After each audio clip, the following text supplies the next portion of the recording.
Thank you all for coming. This is great. This is like wonderful. So Sunny is impressed with me, but I'm even more impressed with her because she makes magic and miracles happen. So I just want to tell you all just a little anecdote. Actually, I wasn't planning to do this, but I'm going to do it anyway because you're all standing here and I've locked the doors, so you can't get out. So I'm here right now because of two important people in the room, actually 4 important people in the room now that I think about it. So the first 2 important people are Marcus and Matthias, who invited me to come and speak at Front End Conference last year in August.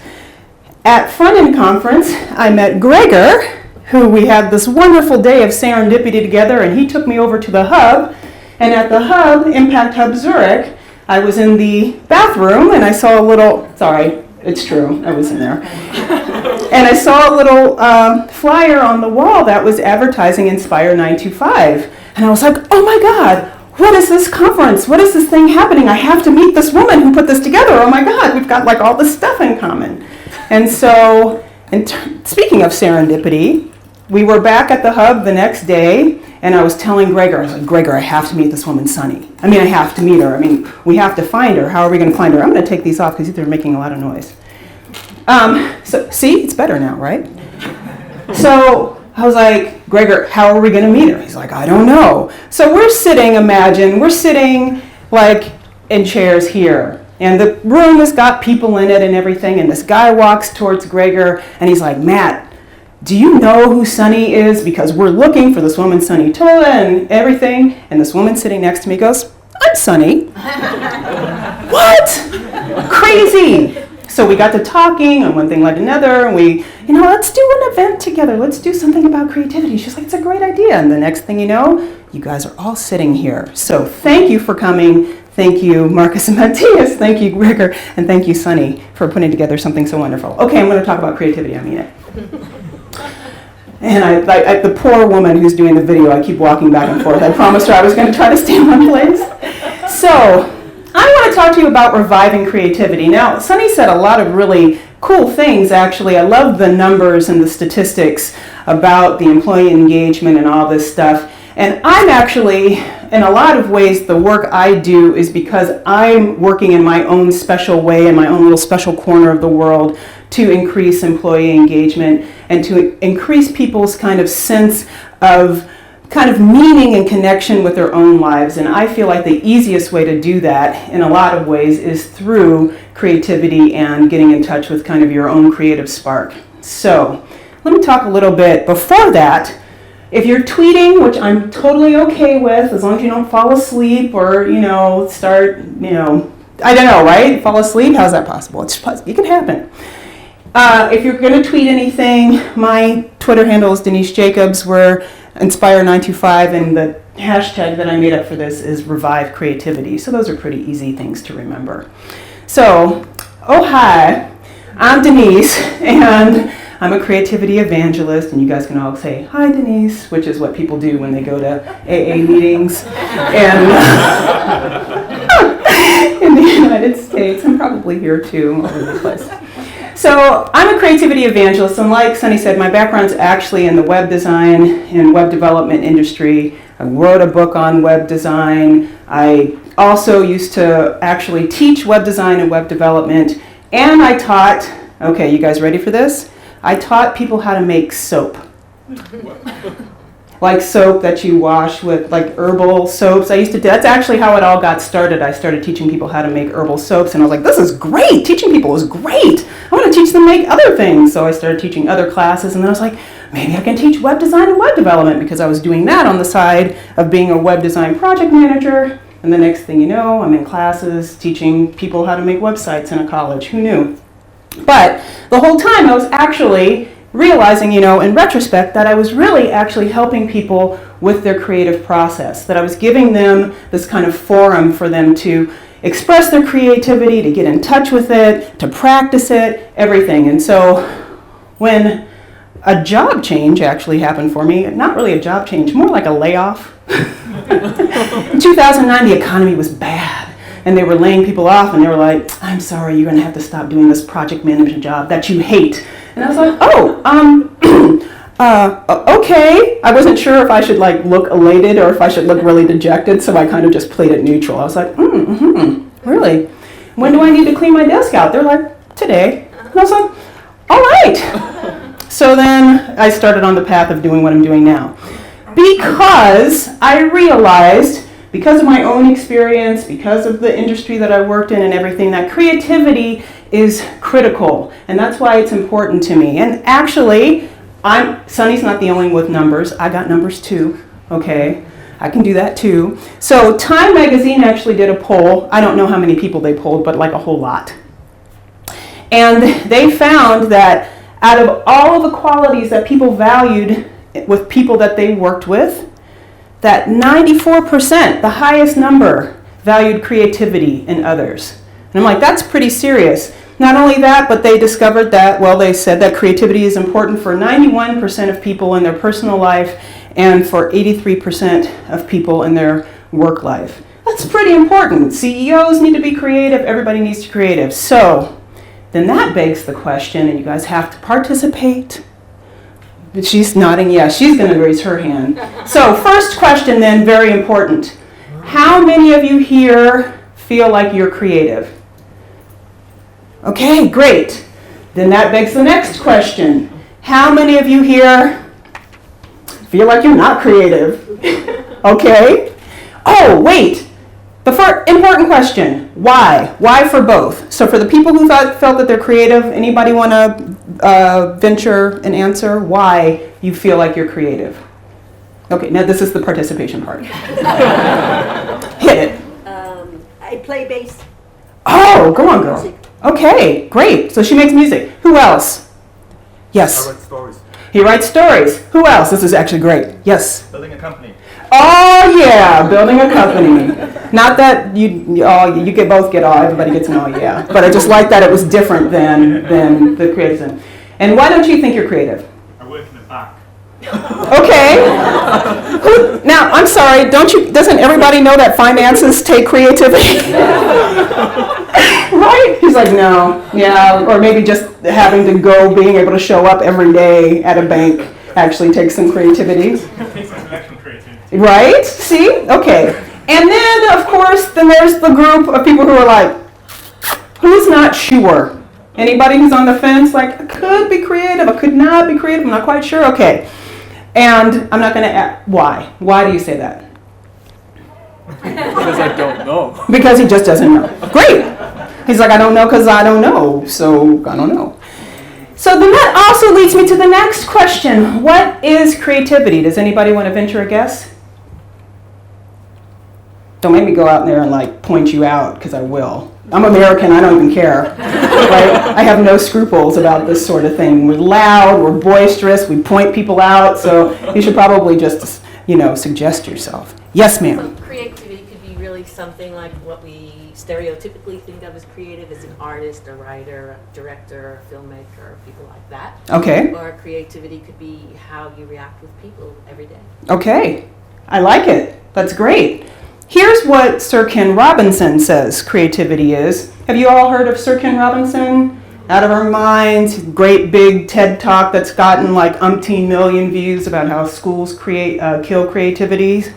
If you haven't watched him, it's actually a great TED Talk. He's very entertaining, so you should watch it. But he says that creativity is newness produced. I love that because it's like it really takes it down to the essence, right? It takes it down to like what it's not that you're painting or writing a story or playing music or even building a company. It's that you're creating something that didn't exist before or didn't exist in the form that you're bringing it into the world before, no matter what that is. And I would even argue, that actually everyday life, every single moment is actually an act of creativity, right? We always have the option to do something different, to take what we have learned and what we know and to slightly change. You have a conversation. You've never had that conversation with that person before. You've never strung those words together before in that particular way, right? Or with that particular person, and even if you're saying the exact same thing. So every act could potentially be looked at as an act of creativity. Another thing for people, a lot of times I speak at web development conferences with software developers who are typically think, oh, I'm analytical and I'm logical, I'm not creative. And so I always like to throw this definition of creativity, or this way of thinking about creativity, that it's all about making connections and seeing patterns. And we do this all the time, right? That's just how our brains work. Again, we're naturally creative, I would argue. Now, why is this important? Or why does it matter? I think then we can kind of take it from this like kind of high level thing, but kind of something more personal, more esoteric. That creativity actually makes day-to-day experiences, and this actually is very relevant for working, being inspired at work, that it makes day-to-day experiences more vivid, more enjoyable, more rewarding. And when we live creatively, boredom is banished and every moment is filled with a promise of fresh discovery. Now, this is really kind of amazing because if you think about it, how many of you are parents? How many of you have children? Ooh, we got like the young crowd today. So for those of you who have children or who are around children, every now and then you get to have a cameo appearance in some child's life, then you see that children are in this space all the time, right? Children are always in the space that every moment's a fresh discovery. I mean, even if it's something really mundane, you know how you can give a kid like a toilet paper roll and a piece of string and a stick, and the next thing you know, they've made something out of it? And you're just like, how did you even do that? They're like, oh, yeah, they're playing and they're making it a doll, making a gun, or making it something, and you're like, okay, great, it's amazing. So this is one of the reasons why I think it's important, like I said, is like creativity as kind of an entree into this place of inspiration, into this place of engagement, into this place of making work and your life a different place than it already is. So we have a little bit of a problem though. It's all nice, it's all sunshine and Santa Claus and fairies and unicorns and rainbows and everything. We're talking about creativity, it's all wonderful. But the fact of the matter is that we've got some problems. And we've got problems in terms of expressing and kind of like letting your creativity out to play all the time. We've got two kind of major levels. We've got internal and we've got external. So from an internal standpoint, what often happens, when we kind of get out of being a kid and we get out of being in that space where everything's awesome and fresh and everything, and then we're in school, like Sir Ken Robinson says, in school, and these structured environments often start to stifle our creativity. What ends up happening is a lot of times, and our creativity is like, well, if you're not going to pay attention to me, I'm going to go over here and I'm just going to rest, right? They end up feeling unsupported. It seems dead. It seems stifled. It's not really up and running, right? And then every day doesn't feel like it's filled with a fresh promise of discovery. It just feels like, I got to go to work, right? And then from an external standpoint, then you go into environments where creativity is not supported. Maybe this is, like you said, in the financial industry. Bless your heart. Thank you for doing that. Somebody needs to do it. I appreciate it. But it's not valued. There's a whole lot of talk about how it's important. People do the polls. I value creativity in other people. We want the CEOs to be creative, blah, blah, blah. And there's a lot of talk about how important it is and how valuable it is, but it's mostly talk. There's nothing, no processes, no systems, nothing that supports it. And then also a culture, a company culture, a corporate culture that often kills creativity. It's bad. So what I'm thinking is, however, is that much like this picture, creativity's not dead. As a matter of fact, I almost put does anybody remember the Monty Python sketch in the Holy Grail where they're like, bring out your dead, and the guy goes, I'm not dead yet. I think I'll go for a walk. So creativity is not dead yet. Much like a giant sleeping beauty inside, it's just slumbering, right? And if it's just slumbering, then maybe all it needs is a little something to wake it up and to revive it. So, revival, in terms of a revival, these are some things that, some definitions of revival, which will also, incidentally, give us the structure for the rest of the talk. So, first one is that revival is a restoration to life, consciousness, vigor, strength, etc. Or, number two, a restoration to use, acceptance, or currency. I'll talk about that. Revival can also be a new production of an old play. I will talk about that. And finally, there were like 5 or 6 definitions of revival, but these are the ones that worked for me. Finally, revival is like an awakening, like in a church or in a community of interest in something, sometimes religious. I'm gonna work with that one. I'm gonna massage that one to my needs. So let's talk about the first one, the first little bit of revival, and how if your creativity is slumbering, or maybe it's taking a cat nap, maybe it's not in a deep slumber, maybe it's like, it's just a light slumber, but it still needs to be awakened a little bit, it still needs to be woken up. Then let's talk about this kind of restoration to life, consciousness, vigor, and strength. Now, this is, like I said, we've got the internal, we've got the external, so I'm going to be kind of focusing on the internal first, of course.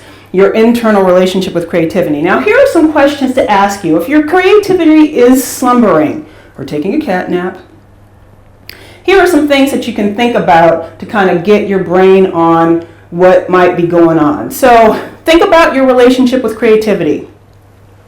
Think about what your creativity habits are. Think about whether you're really embracing and giving your creativity a chance to get out there and do its thing, or whether you're actually kind of neglecting it and kind of starving it. Nothing does well when it's not actually getting nourishment, right? When it's not getting attention. They have those studies of the rhesus monkeys that when they aren't held and everything, then they kind of shrivel up and they die, right? When they're not getting attention. Same thing, everything I think on the planet is kind of like that, and creativity I think is no different.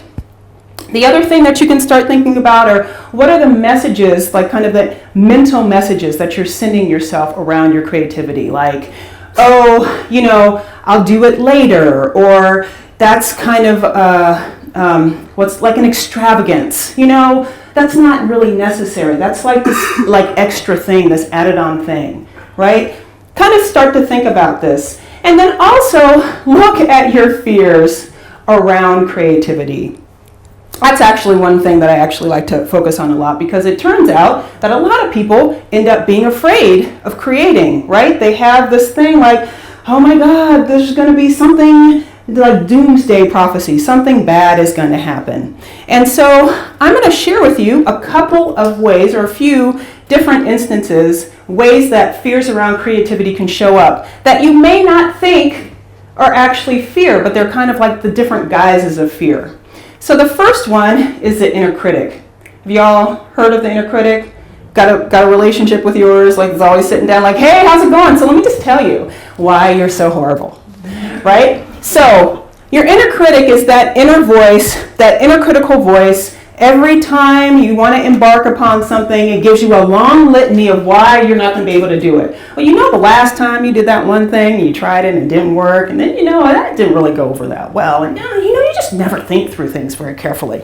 Blah, blah, blah, blah, blah. Bless its heart, the inner critic is an internalized version of all the negative things you've ever heard about from anybody that you actually cared about their opinions in your life. Whew. And here's the thing that I find interesting about the inner critic. You internalized all of those messages. Those people probably didn't know what they were talking about. And if they did know what they were talking about, they probably weren't talking to you. You probably were just like the target, and you could have been anybody, right? It could have been you, or it could have been like, because they were like working on their own stuff, and their own stuff came in, got stuck on you, and you're like, oh my God, I've been slimed, and then the next thing you know, you've got this inner critical voice. It's bad news. So if you've got an inner critic, realize that a lot of times that's internalized fear, just in a different guise. Another Totally insidious. You wouldn't think it's that. This is what it is. But perfectionism rolls up and you're just like, it has to be perfect. I just want to do this. I want to like just make it this. No, I just.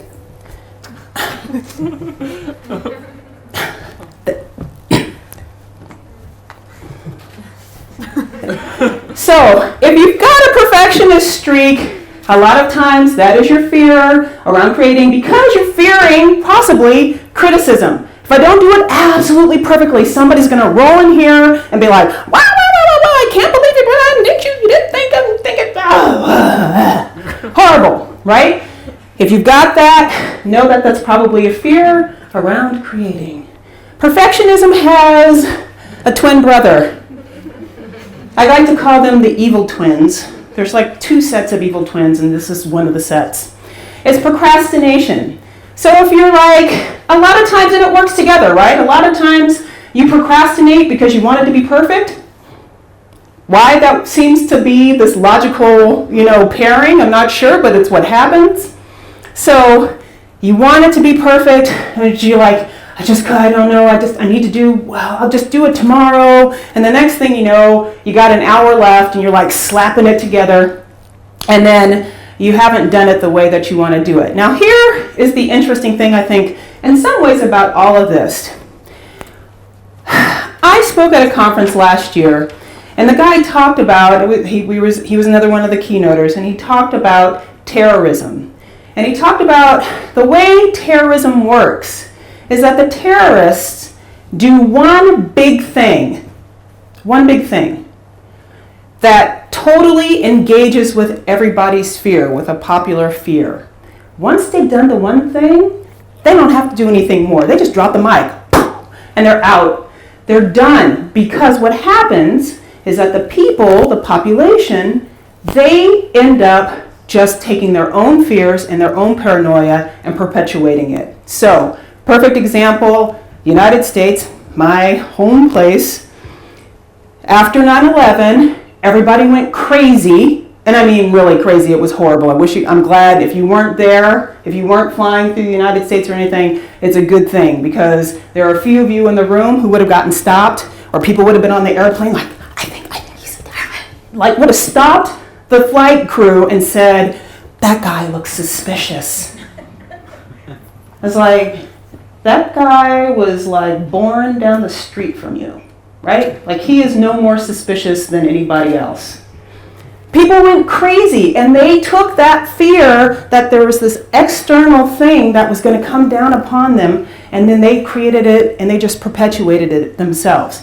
Same thing with these fears around creating. You become a terrorist to yourself in a way, right? You start perpetuating this fear that this bad thing is going to happen, and then you actually create the behavior to make it happen. So, great quote from a book called The Year Without Pants. You have to read the book to understand, it's not my fault. But one of the things that the author Scott Berkun says is that obsessing about preventing bad things from happening prevents good things from happening, and in fact may prevent anything from happening at all. So if you're so in that loop, perfectionism, procrastination, inner critic, all this stuff, you're never going to get to that place where you're actually able to create. And so this is where you need to stop sucking the vigor and vitality away from your creativity and give it a revival. So that leads us to the second part of it. So restoration to use, acceptance, or currency. Now, refining your creativity, I think, can actually be a fairly straightforward process. What you can do is you can start by recognizing your own brilliance, right? Now, a lot of people will be like, I'm not brilliant in anything. I don't know. What am I brilliant at? So if you're having that moment where you're like, what am I brilliant at? Okay, so this gentleman in the back is like, I build companies. All right? One. Okay, still one, and then you build some more after that. You got the process down, right? I built a company, which means I can build another one. I wrote a book, which means, and I've contributed to a couple, which means I can write another book. I already got like proof concept, right? So Excuse me. So if you're starting to kind of try, okay, how can I get this revival thing going? How can I do it? Start by looking at where you're brilliant. And if you can't get to the point of saying, I'm really brilliant at that, then look at the thing that you love to do. Look at the thing that you can do for hours and not know that hours have gone by. Right? He's smiling. You know, you put your head down, you start working on it, you're like all in it, your ego is totally gone, there's no critical inner voice going on. All you're doing is you're just in it, you're just making it. Look at that. That will start to tell you. Look at the thing that other people go, how did you do that? And you're like, what? All I did was do this, blah, blah, and do that. And they're like, I can't do that at all. For example, when I was younger, I told Gregor this at dinner last night. When I was younger, I thought everybody could sing on key. I did. I thought everybody could draw. And I thought everybody had a good sense of direction. I was shocked to find out that when people that I really loved and respected, who were just like, I don't know how to get there. I'm like, you live here. She's like, yeah, I can't. You know what? Like, I have to use GPS for everything. I'm like, what do you mean? Like, we were there together. We went to the same. Okay, never mind. The reason I thought everybody could do these things was because I could do these things. So for me, they are almost invisible. They're almost transparent. So for yourselves, look at those things that you can do that other people will look at and wonder. Like, what? Look at the things that are actually invisible. Look at the things that are so close to your face, as I was saying to Gregor last night, that's like your nose. You just don't notice your nose because it's there and you use it and everything. But, you know, for somebody who doesn't have a nose, and there are a few, having a nose is awesome. So look. Twice. I know, right? You're going to have to take, we should have this where, everybody has to take, a shot or eat an almond or something like that every time I say awesome. They're like, oh my God, I'm so full, I can't have any appetizers now. So look at these things and look at that. That will help you get in touch with that kind of internal creative spark where you're personally creative.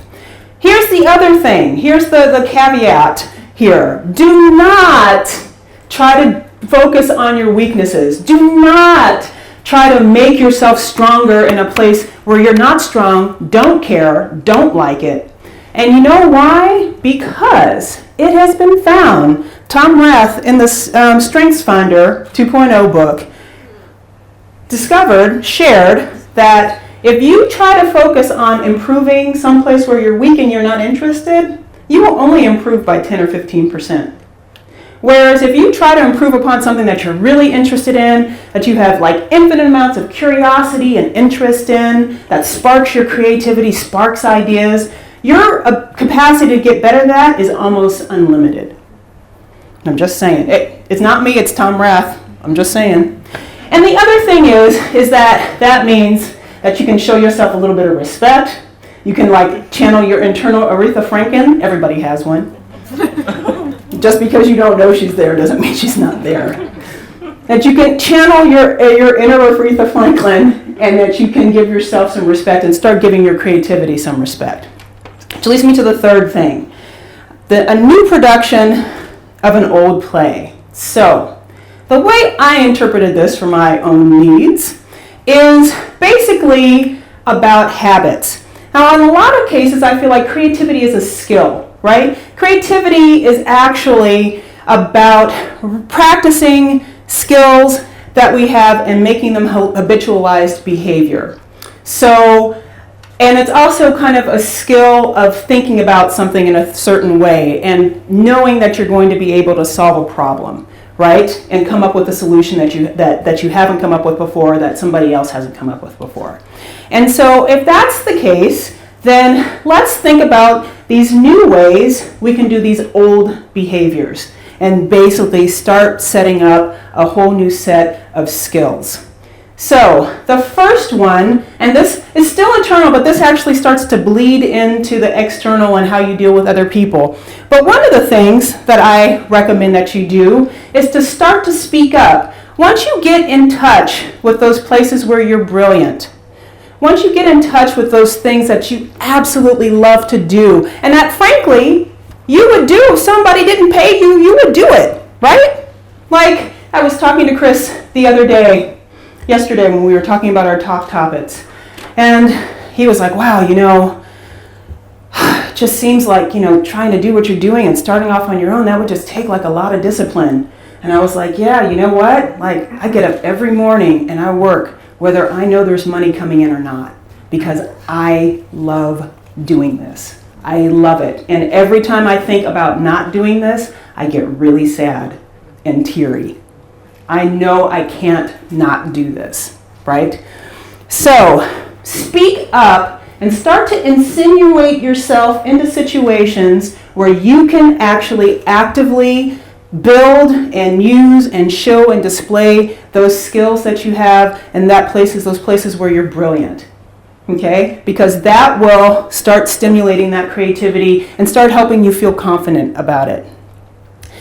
The other part of that is, if you're doing stuff that you don't like and that somebody else might be able to do better, delegate it and deflect it and get it off of your plate so that you are spending as much time as possible doing the things that you really love and that you're really good at, and you're building those skills and not trying to be that square peg in a round hole like in the other picture.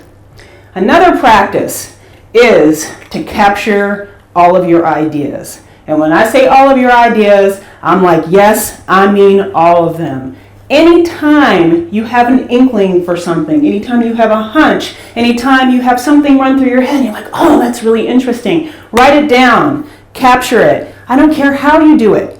You can write it down on a piece of paper, you can type it into a file on your computer, you can do a voice memo. I have a tendency, because we drive everywhere in the United States because we have horrible public transportation, not like you guys have here, which is amazing. I didn't say awesome.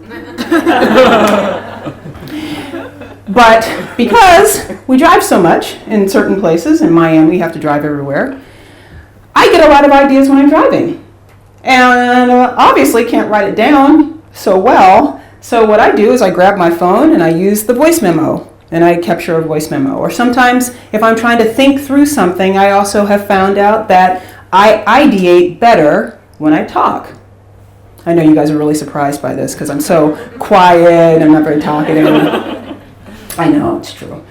So I will actually put my phone up and I'll just hit the memo and I'll just start talking. And I'll just start trying to work through the idea, work through the concept, and just keep pulling things in and saying stuff until I finally kind of get it down. And you can actually take things that you record and you can get them transcribed. Oh, I know, what? And then even actually there's voice to text on most phones these days. So you don't even have to worry like, oh, I couldn't capture that somehow. There is a way to capture it. So once you've captured your ideas in whatever forms they are, then you need to also go back and review them. One of the stories I think is really interesting. There's a great book called Where Good Ideas Come From by Stephen Johnson. And he talks about how Darwin's theory of evolution came into being. And he said that Darwin, in fact, did not wake up one morning and go, oh, what happens is beings evolve, species evolve. Darwin had been working on this idea for years. Years and years and years. He kept meticulous notebooks. He wrote down things. He made sketches. He would go back and he would look at his notes. He would make more observations, make more sketches, and he kept working on it. And the idea actually had been there for years. But it finally came together and coalesced when it was like everything was there and everything was ready. It finally coalesced and came into being and made itself present. Your ideas are the same way. Stephen Johnson says that ideas fade into view. So they don't just show up as like, the idea of the, for some reason I'm only getting it in French. Éclat de lumière, the brains, yes, light bulb. Thank you. I was like, well, what's it in English? Because, English is my native language. But that light bulb moment, that aha moment, is actually a bit of a misnomer, and it's because you've actually been working on these ideas for a long time. So capture all your ideas and then review them regularly. I personally have been amazed at when I finally do a presentation. I look back at my notes from the last 4 years. I'm like, I had that idea in 2010. Oh my God, and I'm finally just making this presentation. It finally made itself completely available. So keep reviewing your notes. Now, I'm kind of a tools gal. So if you want ideas on ways to actually capture all of your stuff in a digital way and be able to access them later, here are some tools for you. Has anybody heard of Evernote? Yeah? So Evernote's great because it actually has OCR. It actually will read, if you put a scan in, it will actually read the characters and turn and digitize them. It will take images, it'll take sound, it'll take all kinds of stuff. And so you can capture everything in one place, tag them, group them, whatever. Pinterest is great for visual stuff. There's all kinds of options here, right? Somebody was talking about, Tuesday I did a talk at Google Search, yeah. And they were talking about workflowy something. I have to go and look it up. But there's tons of tools. So find a tool that works for you and then use it and just pour everything in there and you will not regret that. And then the last practice, I know this picture, every time I'm saying it, I'm like, wait. Oh. But the last practice, has anybody heard of The Artist's Way by Julia Cameron? The book, The Artist's Way? No? Ooh. So great book about recovering your inner artist. I recommend it for everybody. But one of the practices that she recommends in this book is to take yourself out on an artist date, which means that you take yourself out to do an activity that kind of stimulates your creativity, stimulates your ideas, stimulates your inner artist, right? Your slumbering inner artist, you're trying to poke at them, kind of trying to wake them up. And so you do that by giving them something that they'd be interested in. So it could be a concert. It could be going to the museum. It could be going to a talk like this. It could be picking up a book that you've always wanted to read. It could be taking a class of some sort. Maybe you've always wanted to figure out how to build ham radios or something like that. Anything that's interesting, and especially if it's interesting and you've been promising yourself to do it for years. Oh, one day I'm going to go and take a class on so-and-so. One day I'm going to go do it now, because now is really all we have. Fourth and last thing, see, I massaged it. I took out all kinds of stuff. An awakening in a community. So this is kind of more of what we're talking about in terms of stimulating and reviving your creativity in the midst of others, aka within work, within groups, whatever. So, creativity with others. Now, like I said, I understand that you may be in this environment, right? I understand that because I have been in that environment lots of times, which is why I work for myself now. So the question is, if you're in an environment that's not supportive, how can you start to change that? How can you start making it so that it becomes more supportive? What can you do to change that?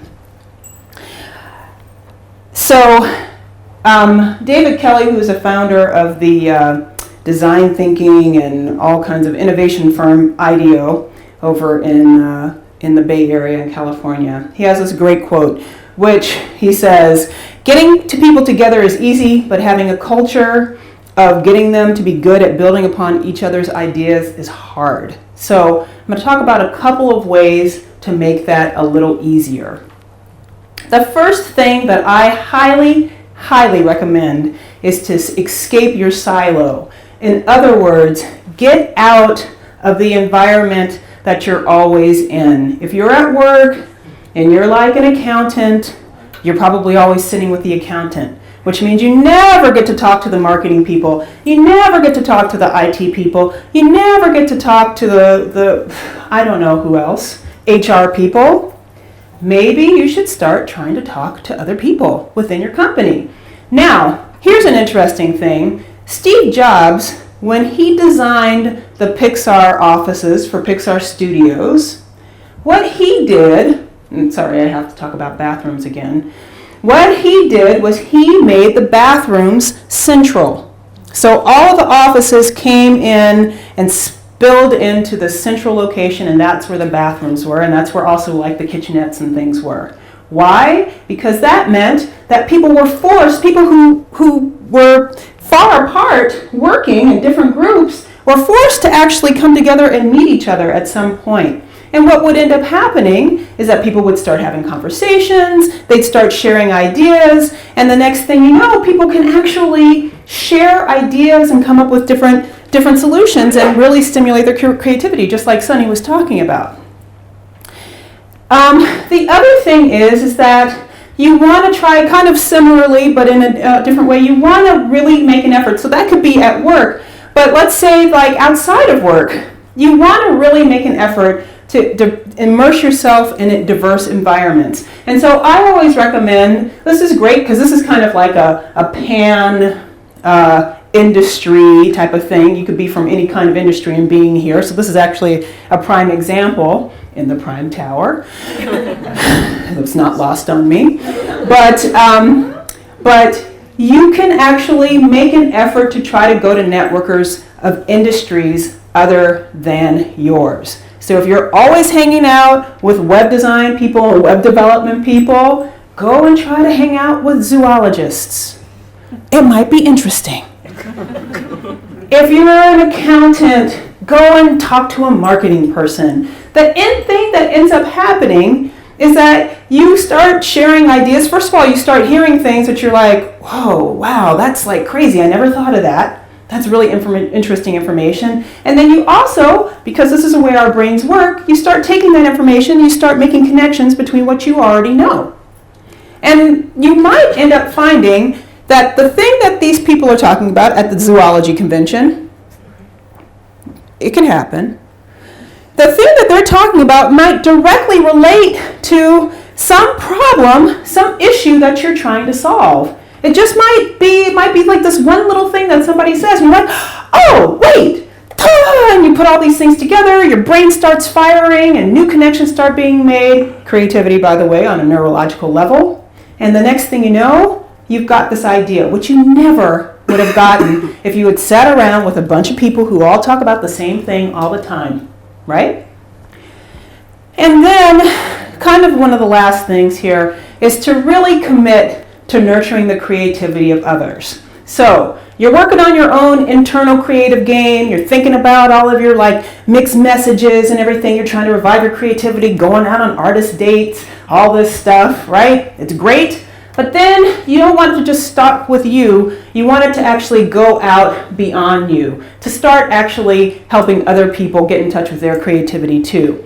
One of the things, easy things that you can do is to listen to people. Really be present to them. And I mean actually really listen, right? Because one of the things that ends up happening is nobody actually listens to each other anymore. And sometimes you start to say stuff, hello.